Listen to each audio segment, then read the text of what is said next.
You've got the Mac and Mac guys, McMullen and McDonald, here on Birds 365. We're joined by our Monday guy, Jeff Kerr from CBSSports.com.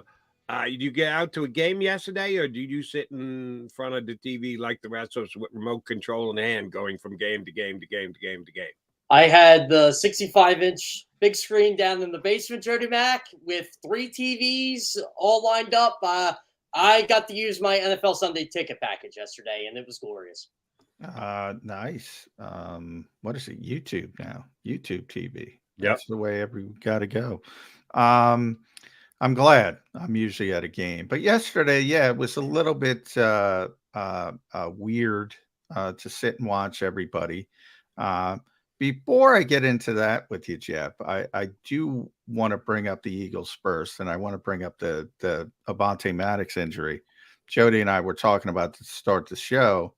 So if I give you just keep moving forward with Mario Goodrich, move Bradbury into the slot, play Josh Jobe outside, move Justin Evans into the slot, play Terrell Edmonds, or just pick up the phone and call Chris Harris. What are you doing, Jeff Kerr?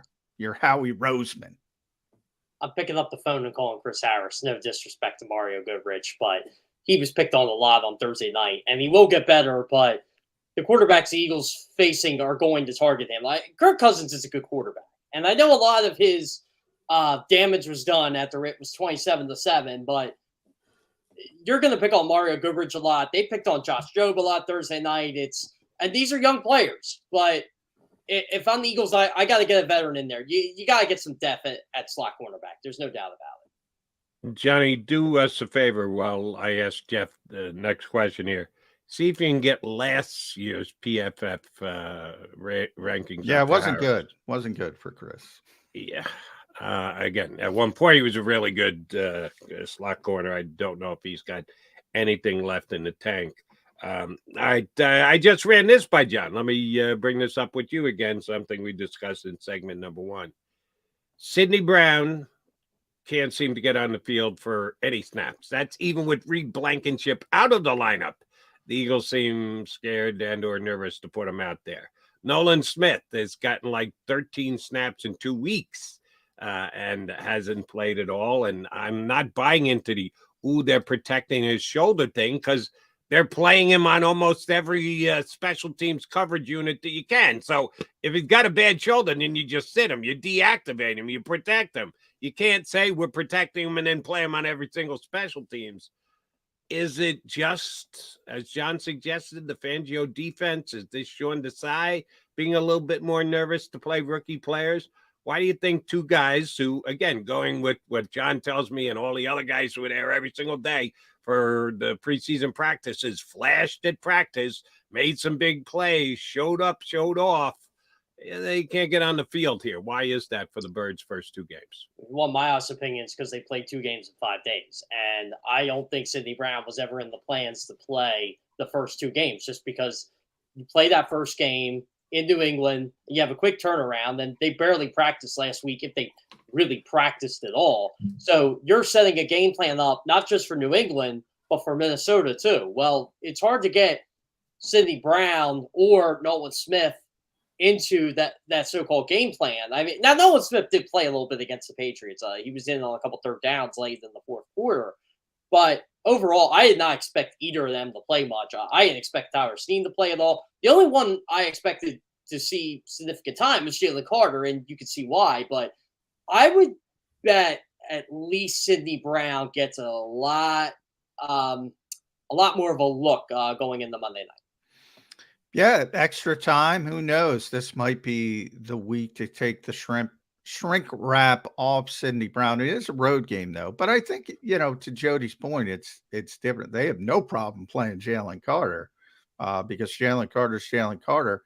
I think there's tremendous depth on the edge, so that kind of explains Nolan Smith. But Brown, I got trouble with because they don't have the kind of talent that they have at the edge with safety.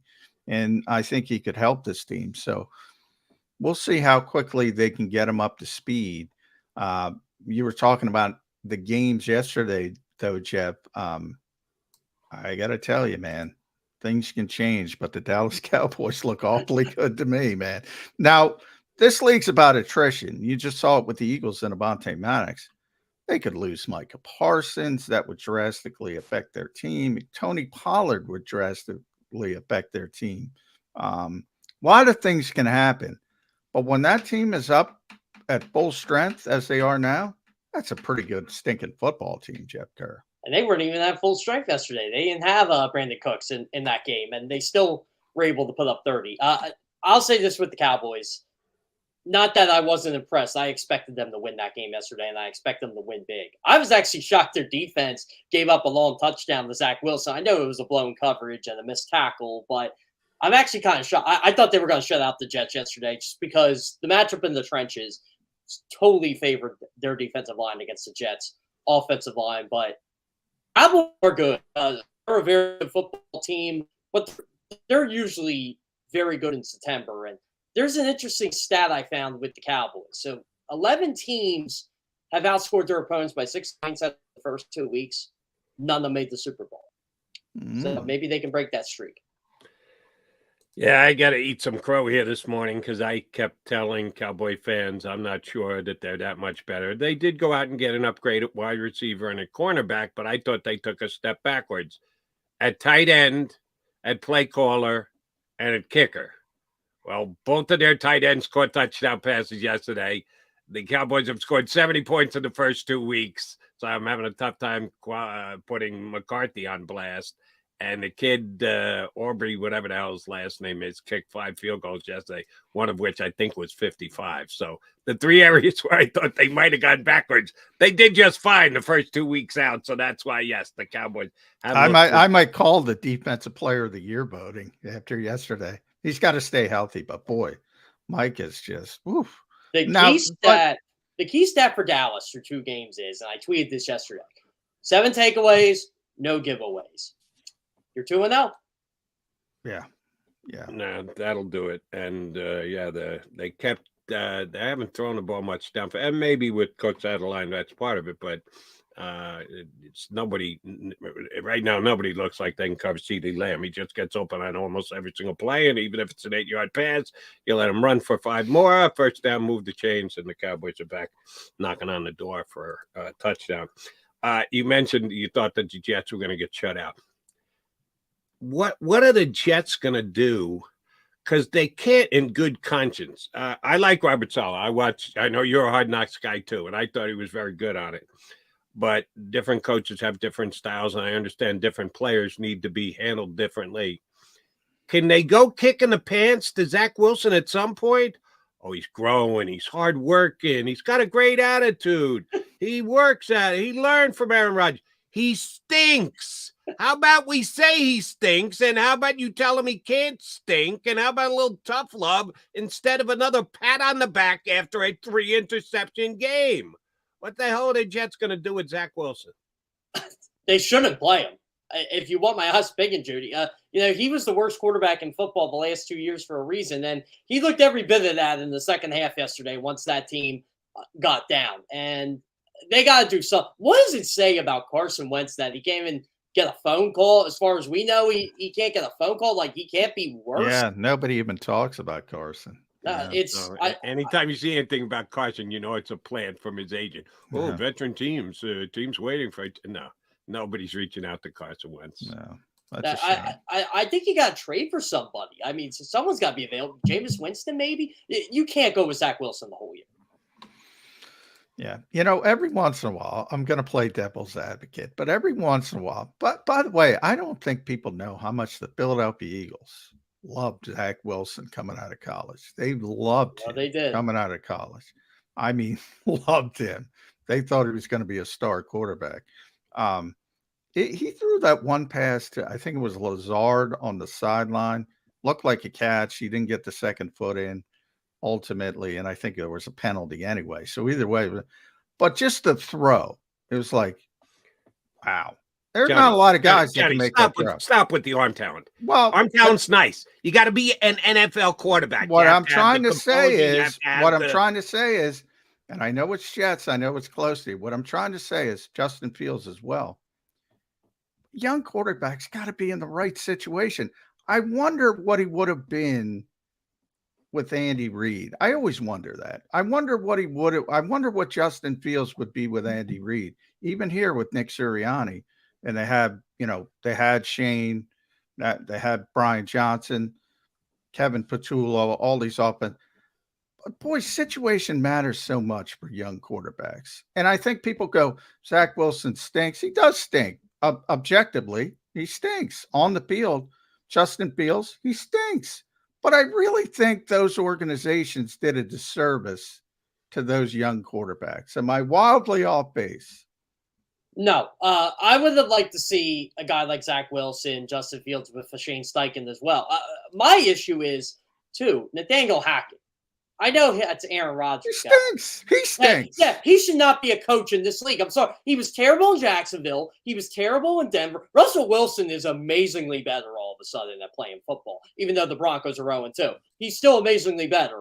And Nathaniel Hackett, that play calling yesterday was atrocious. That was just as bad as Zach Wilson's quarterback play. But I would like to see these guys in a different situation, but we all know that's not how it works. You got to be able to perform. How'd Trey Lance work out with an offensive genius out there in San Francisco? I don't think Trey Lance is good. Well, there you go. So maybe it's the player. Maybe it's not the system. Maybe it's not the offensive coordinator. I'm guaranteeing you that the Jets offensive coordinator did not call for a pass directly to a Dallas defensive back yesterday. Zach Wilson threw it directly to a Dallas defensive back. No, I mean, there's levels. Player, like there's levels, but whether they're offensive or defensive, you got to be able to throw it to your teammates, not to the other team. There's levels. Obviously, Andy couldn't turn Kevin Cobb into Patrick Mahomes. Right. There's obviously levels, but what I'm saying is, Kevin Cobb had that 300 and all of a sudden the concussions, he was going in a positive direction. They're going to be a little bit better if they're in good situations. Now, maybe ultimately they fail. In the case of Trey Lance, I mean, the guy never played. I think that was more of an evaluation aspect. He never played, and they just fell in love with his traits. So I think I look at more evaluation. It's always an individual situation. And he probably would have failed here. But I just bring it up because the Eagles loved him. And the Eagles are a good organization. So it's not like he doesn't have talent. That's all I'm trying to say. This is my issue with that game yesterday. And Jody will probably agree with me 110% on this. Breece Hall gets 5 touches. Dalvin Cook gets 5 touches. Breece Hall gets 4. Do you know who your quarterback is? Run the ball. Well, you got some Dalvin Cook experience. Great player for you, but he's going to fumble in big spots. It wasn't even a big spot, but, the game was over by that point. But that's frustrating. When you're getting the ball, that's a veteran player getting the ball. And granted, it's Micah Parsons, but getting it ripped out like that, that's not acceptable. And that's been going on for years. Breece Hall, yeah, you get behind and that's, but he should get the ball more. No question about that. Well, I think Micah Parsons was on Breece Hall a little bit yesterday, too. That wasn't by accident. Yeah. And, oh, by the way, Cowboys were in heavy boxes all day long. They dared the Jets to throw the football. If you don't believe, you should. As well, you should. If you don't believe the guy throw the football, you put 9 in the box and go, yeah, go ahead, run. And that's what and they realized, we can't run the football. I guess we're gonna have to let. By the way, that's what he did. He threw it to the other team like he always does. If Gardner gets that pick 6, the Jets lead the game, right? What that would have been amazing if he pulled that in, because that was an easy pick. Did you see what happened with Gardner yesterday? He kind of shut down social media. They were getting on him. A bunch of Cowboys fan accounts were saying CeeDee Lamb owned him. And I actually looked up the stats. When Gardner was the primary defender, he only allowed 19 yards. It was 5 of 6, but it was only 19 yards. And Lamb only had 1 catch off him. So those stats are. Yeah, fans are often wrong, Jeff. I don't know. Yeah, and you know what? Cowboys fans are really often wrong because I tried to argue with them. This is why I gave up talking to fans, by the way. It has nothing to do with Eagles fans, Giants fans, Commanders fans. It's their fans because they think I make up air yard stats. I said, and I even showed them the picture. It's right there. Oh, I don't believe it. You're making that up. You're putting it in. Fine. You know what? make up what you want. I don't care. Mute. Jeff. Oh, there Just were a mute. lot of muted. And you know Yeah. what? It's funny. I was actually defending Gardner and Prescott at the same time, and they still thought I was going after Prescott. Yeah. Well, it is what it is. I mean, fans are going to get out. They like their teams, and they want to hear positive things about their teams. Well, then they can let Dave Spadaro if they want to do. Yeah, exactly. If Exactly. they need to hear Eagle positivity, I get you. All right. Not only did the Cowboys look good in their first 2 wins, the Commanders also 2-0. We got to get Kratz on to Kratz talk coming about on? Sam Howell, baby. Oh, Ground man. floor. Ed Kratz was in his element in that second half yesterday. Yeah. I got to give Sam Howell credit because he did play yesterday. They rallied from down 18 points. Giants rallied from down 21 points. The Commanders actually look good, and I wasn't watching the game. I was watching the red zone, so they're jumping in and out of it. But they were passing the ball effectively. We all think McLaurin is one of the most underrated wide receivers in the National Football League. Once again, the NFC East, and they have to have had a loss because the Cowboys and the Giants played each other 7-1 out of the gate for the 4 NFC East team. Is it the best division in football again, Jeff Kerr? Last year was the only division that had 3 teams that won a playoff game. Remember, the Giants won a playoff game. The Cowboys won a playoff game, and the Eagles, of course, won 2 to get to the Super Bowl. Eagles still in the best division in the National Football League? Yep. So my overreactions reality checks piece that comes out every Sunday night right after the 425 games. I write them really quick because it's whatever thought comes to my head. I said, you know what? The NFC East is the best division in football. Again, it's reality. Like you said, they only have 1 loss because 2 teams played each other. I know it was a 40-0 game, but well, I'm gonna pump the brakes. Now I think the NFC East is one of the best, and it might end up being the best. But I mean, you look at Washington now. They barely beat Arizona, and they barely beat Denver, 2, of the bottom beaters of this league, at least on paper. So I'm not going to say that's a great football team. They just happen to have an easy schedule. They've taken advantage of it early in the season. I'm very impressed with Sam Howell. I'm more impressed that Chase Young's finally back and looked like Chase Young. Now, if that happens and you have Young and Sweat and Allen and Payne, they might be better than people expect. Montez Sweat had 14 pressures yesterday. That's more than the entire Jets team has through 2 games. I was watching the end of that game, so I didn't see the whole game. Sweat and Young were basically meeting at the quarterback every single snap. That was the whole game, John. That was the whole game, John. The whole game. And I'll tell you what, I love Bieniemy's offense. Bieniemy can call some plays. I mean, it was, okay, the run's not working. We're going to test this secondary, especially after Kareem Jackson decided to basically knock out Logan Thomas. It's like, okay, we're going to throw the ball and we're going to test these guys. And I think Washington is better than we all expected, but I can't say they're a great team right now, beating Arizona. I have Washington as a playoff team going into the season. I think Washington's going to win 9-10 games. I really do. I had Green Bay as a playoff team.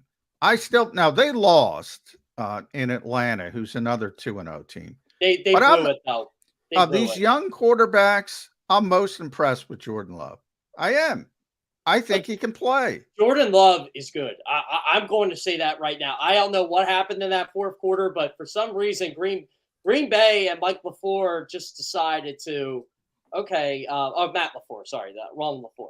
But they just decided to be as conservative as they could and said, there's no way Desmond Ridder is going to beat us. Well, he did beat you because he could beat you with his legs. And I love what Arthur Smith did yesterday. We're going to go for it on 4th down because I got Bijan Robinson and you don't, and you're going to have to stop him behind Jake Matthews and Chris Lindstrom and my offensive line, and it worked every single time. I loved aggressive Arthur Smith yesterday. Yeah, Jeff Kerr, despite DeAndre Swift going for 170 plus the other night, looked damn good. Should have been the number 1 back week number 1, but we could argue that another day. We will argue it if Kenny Gainwell somehow gets more carries than him in week number 3. But we'll give the coaching staff the rest of the week to figure that one out. How big is the percentage of Eagle fans who are going this week? Told you should have taken Bijan Robinson. even though they got the bet. Nah. Well, John McMullen, did you not say on this show Bijan 365? Yes. Did we not talk about Bijan to death? Did you not call the Eagle fans on the carpet for talking Bijan? All the time. Every day. They all disappeared? Every day. And they all went away and moved to the West Coast? I hope. Think there's still some of them here in town. Well, maybe they got Jalen Carter out of this. Maybe I'm being too optimistic, but now that they've seen Jalen Carter, I think they realize the error of their ways. Now, maybe I'm being maybe I'm giving people too much credit, because you're right. People generally like skill position players. They like the sexy players. To me, the other back they have, Algier, is the guy that pushes the pile. He doesn't have the wiggle. Yeah, I mean, if Eagles fans still want Bijan Robinson over Jalen Carter, they should be ashamed of themselves. They don't know what's going on. Just saying, there are some of them out there, and they're still. Well, you're probably right. You're probably right, but those people should be ashamed of themselves. The Falcons did an excellent job drafting Bijan. I know everybody goes, you can't draft the running back in the top 10. I get it, but man, does that work for them because of that offensive line and that run blocking. That is going to be hard to stop all year. And now you got Bijan Robinson making Darnell Savage of all people missing him, and a 4th and 1. He just takes a toss and goes 13 yards. I even said yesterday, man, he would look good behind the Eagles' offensive line. But I'll take Jalen Carter any day. Well, here's why the Eagles don't need Bijan. Don't get me wrong. I mean, if Bijan Robinson walked into the NovaCare complex, he's obviously the best running back. All due respect to DeAndre Swift. Could you imagine Bijan Robinson getting 133 yards before contact? What would the final number be? Oh, God. He might be pushing Peterson at whatever it was, 290. What was 296 was 296. That was the Chargers game, right? Was that the game you did? The Chargers game, 296. Yeah, could you imagine him with 133 yards before contact, before getting touched?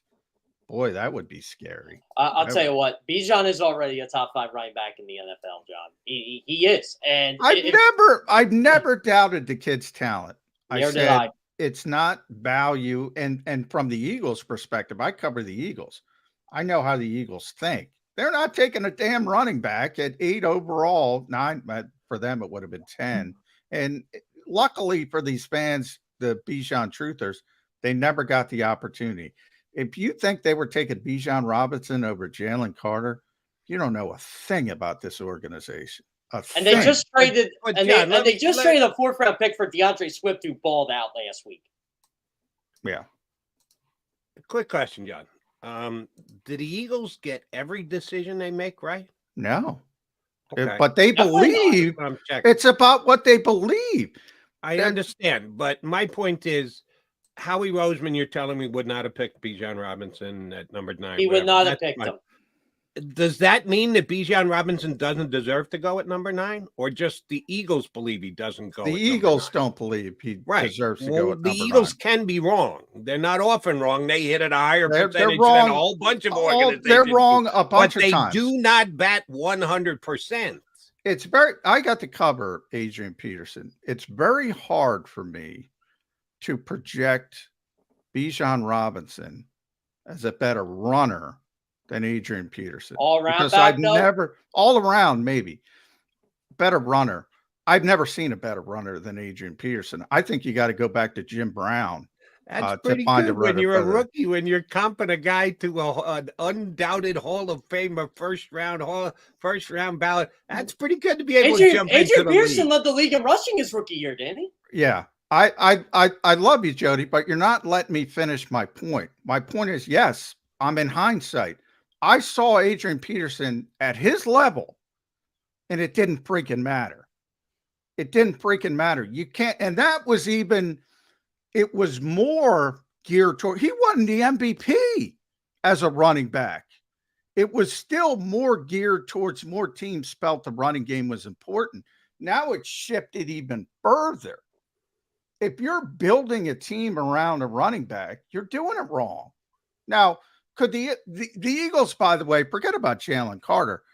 Who was the defensive tackle picked after Jalen Carter. They might have taken Nolan Smith at 13 overall, where they started. They didn't start at 13. Where'd they start this year? 10. After Carter, it was what, Wright, then Pierre Skoronsky, then They might have went offensive line. They might, and they may have made a mistake. I'm not saying they wouldn't have made a mistake by taking a different player than Carter. And luckily, the rest of the league allowed Carter to get to the Eagles. And they might have taken a lesser player. They weren't taking a running back, period. End of sentence. That's not what they believe in. And that part, I believe they're right. I believe they're right, especially now with their offensive line. Again, you just saw DeAndre Swift get 133 yards before contact.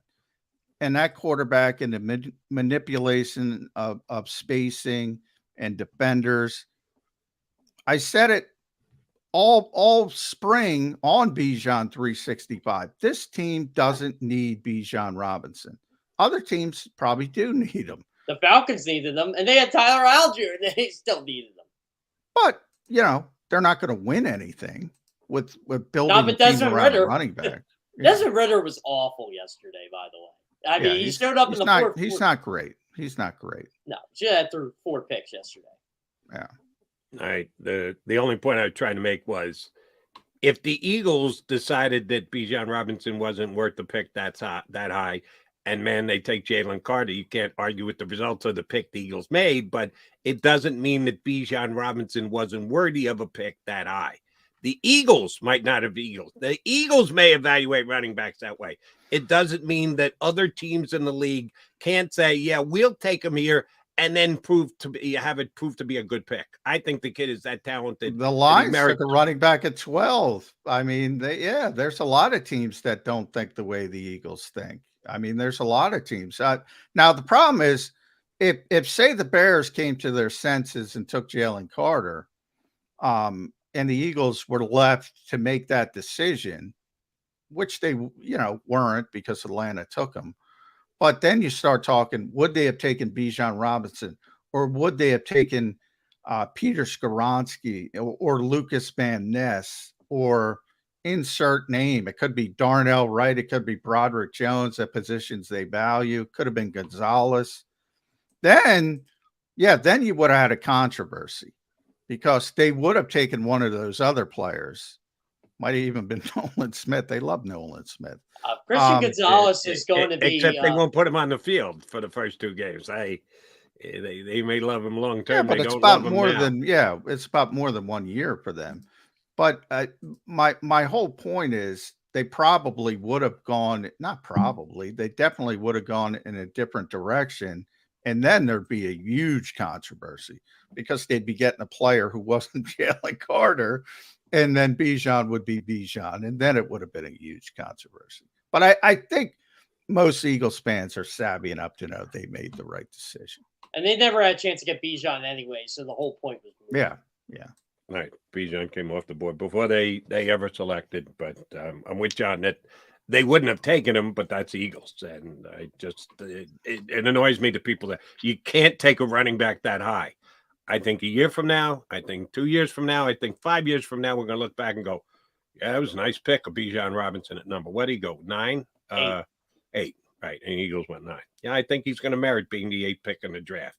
Eagles might not have taken him, but it doesn't mean the National Football League can't say that he was meritorious of that pick. Now, Gibbs at number 12, that's something we can keep our eye on going forward. I think he's kind of a swing back guy, and you don't take a swing back at number 12. All right, Jeff Kerr, one other team I did want to get your thoughts on was San Francisco 49ers, also 2-0. Easy win against Pittsburgh yesterday. The Rams hung in there. We give the Eagle fans credit all the time because they take it on the road and they take ownership of stadiums. Well, that was San Francisco's house yesterday in L.A. It always is when they go there. You know who I got to give it attaboy to? Roger Goodell. He gave special dispensation for both teams to wear their home uniforms. They allowed the 49ers to wear red and the Rams to wear blue because it was a quasi-home game for both teams, and the 49ers go ahead and win and get out to a 2-0 start. So for those who said Eagles, Niners, Cowboys drop off, yeah, I said Eagles, Niners, and then the Cowboys weren't that close. Yeah, maybe they are. Maybe I got to give them that credit. These three teams are the best teams in the NFC by far, are they not? Oh, yeah, they clearly are. Now, I do worry about the 49ers with this. They're really burning Christian McCaffrey up early. I know you want to win football games, and when Christian McCaffrey's on the field, you got to give him the ball. But you also have Deebo Samuel, you have Brandon Ayuk, you have George Kittle.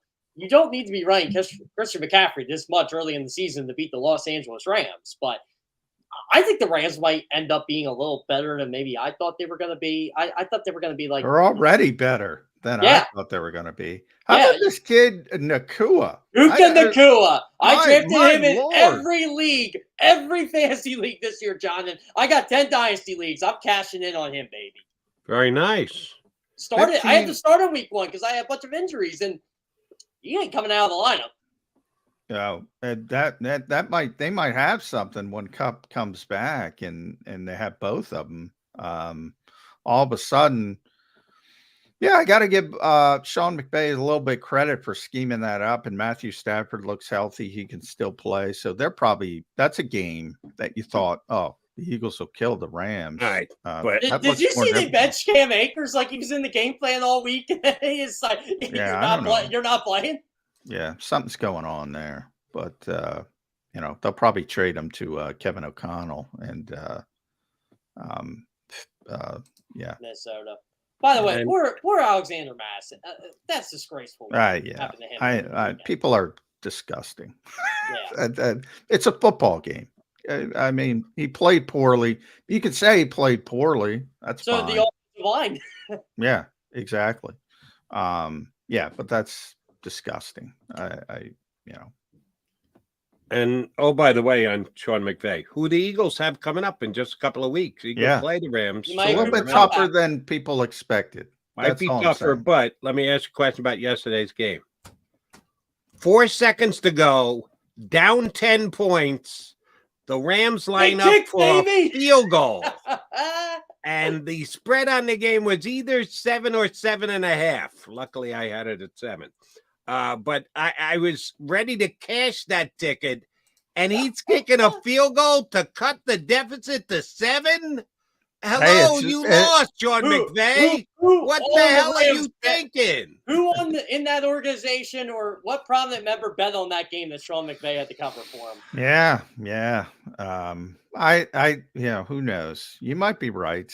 Maybe he got a call from a burner phone. Oh, that's not Arizona, but who knows? Maybe the GM got word. Hey, can I mention something? How about Jonathan Gannon and his halftime speeches?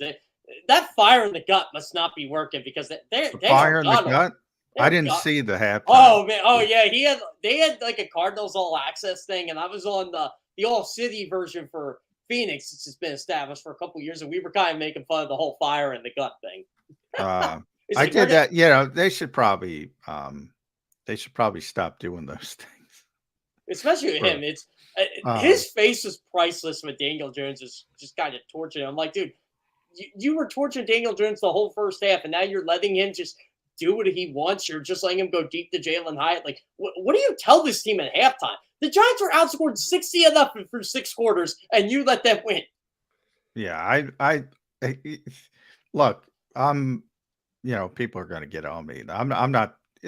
The Cardinals are terrible. Let's make no mistake about it. Terrible. They have the worst roster in the NFL. I mean, what are we talking about with coaches allowing them? They don't have any players. It's astonishing they were up 28-7. I look at the other way. What are the Giants doing to get down 28-7 before they wake up and you start to think, how bad are the New York Giants? And luckily they came back to win the game. I mean, this league is about players. Now, coaching is more important than any other professional sport, but this assumption that so-and-so coach lost the game or this coach won the game, you got to have players, man. You got to have players in this league. Players should it's- still But be do able to hold do a 28-7 does lead. the Cardinal offense have no shot because Jonathan Gannon is their coach? no Should shot not because should they the have no Cardinals shot have because not they have hired an offensive They have guru to take nobody. over as their head coach? Because a defensive coaching hiring seems to be a massive mistake in the National Football League. yeah, and I believe that. I would never hire a defensive coach. No. Including and I say Gannon. that Your boy Gannon should not have gotten a I head would coaching not. job. I say all the time, I would never hire in this era. Look at I would never Chicago. hire a Right, but you defensive just finished coach. saying the Cardinals lost because they got lousy players. Well, which is it? Does the coaching win games or do the players win games? The players win and lose games. Do you think the Bears have lousy players? Because they have a then defensive Zach, coach. in And other all words, of a Zach sudden, Wilson sucks. We can all agree on that. That we can all agree Zach Wilson sucks, but again, it's not when I say players win games, it's not that coaches can't help players. Good coaches make players go a little bit farther than where they would have went themselves. Bad coaches, on the other hand, turn them in a negative direction. I'm not saying there can't be a bad coach. There's very good coaches. We know who they are. And they, as I said, the problem is, like people say, Bill Belichick stinks because he can't win without Brady. Well, Bill Belichick, the GM, might stink and make some bad decisions. It probably should give that part of it up, to be honest. But Bill Belichick, the coach, is going to get more out of his group than you are. That's how I feel about good coaches. the Patriots defense, by the way, is really good. If he's in Arizona, he's going to get more out of that shitty group than Jonathan Gannon is, but he's not going to win a lot of games. That's what I believe with coaching. You need, Nick Sirianni says it all the time, bless his heart. Show me a good coach, I'll show you a bunch of good players, because you cannot win without good players, no matter how good a coach you are. That's my belief on coaching. I agree across the board on that one. The coaching is important. It trails way back in second place over the talent that you're trying to coach on a week in, week out basis. All right, Jeff Kerr, what do you got for this week? What are you doing next weekend? You doing Eagles, or you got a game to go to next Sunday? So I don't think I'll be going to a game Sunday. I don't think I'm going to Tampa Monday either, just because of the quick turnaround. Monday night games are kind of tough. So I'm pretty much going to have another NFL Sunday, live blogging for CBS, writing all the national stuff. And I'll be back when they play, Washington week 4, John? Yeah, I haven't looked ahead. I listen to Nick Sirianni. I don't look ahead. I got to look at the schedule, man. I'm all about Tampa. You got to keep the main thing the main thing. Got to keep the main thing. Commanders. That's right. All of a sudden, that's a tougher game than that's a tougher game than that, and the Rams, by the way, a little bit tougher than expected. It's funny how, and by the way, Tampa Bay is as well. Everybody was like, oh, that'll be easy. Remember, guys, Eagles don't play anybody. That's what they'll tell you. They don't play anybody. But when I looked at the Eagles' schedule, I thought their first game where they truly be challenged was the Jet game. Not if Zach Wilson's the quarterback. Yeah. Won't be much of a challenge at the Meadowlands. Yeah. I've already gotten a day off to go watch that game. They got a nice bye week before they play Dallas. There you go. All right. He's Jeff Kerr. Thank you very much for hopping in with us. We will talk to you again next Monday. Thanks, Jeff. See you guys. Jeff Kerr, CBS Sports. Disrespecting your Jets, Jody. Oh, I'm disrespecting my Jets. What do you mean him? Who cares what he says? I'm disrespecting. Zach Wilson stinks. Traits, well, he does. Traits and arm talent is something I don't want to hear about Zach Wilson. I don't care what your pre-evaluation was. I don't care if the Eagles liked Zach Wilson a ton. Guess what? The Eagles would have been wrong. Would Zach Wilson have been better with the Eagles, with better coaching, with better offense? Yes, that's my belief. Guess what? Not good enough. Do you think Zach Wilson, in the same situation, could ever have the kind of year that Jalen Hurts had last year? No. Jalen Hurts was the second-round pick. Zach Wilson was the second pick in the draft. I'm sorry. The guy can't play. And the better comparison to me would be Justin Fields, because I think Justin Fields could be a good quarterback in the right situation. I don't necessarily think that about Zach Wilson, but I do think there are a lot of situations he'd be a lot better And, you know, maybe a competence is such a big thing in this league. Maybe a Baker Mayfield type starter, but I never think he'd be good. Justin Fields, boy, you know, somebody could have got him up to speed processing and saying, look, you know, you got to work on this, you got to work on that, you got to speed everything up from day one consistently. I think he could have been something. Now I don't. I think the die is cast on him as well. He's going to make plays because of his athleticism. But I think they've ruined him. And I think organizations ruined who was his coach first year? They had I'll tell you, it was Matt Nagy, who Andy Reid has given the blessing to by bringing him back as his offensive coordinator. They had Matt Nagy, he stunk too, and they moved on from him. They shouldn't have moved on. A defensive guy. Matt Nagy, I'd have to look it up, but I think he won, you know, 12, 13 games with that team early in his tenure. And, you know, things went one season. Well, things went a little bit south, and they, you know, you know, coaches have to learn just like everything else. So Matt was, he started 12-4, lost to the Eagles. That was the double doink year. And then he was 500. It's a hell of a lot better than they are now. You know, I'm not saying he was great, but he's a hell of a lot better than I have since he left. I think people are too quick to pull the plug. You know, people want to forget about it.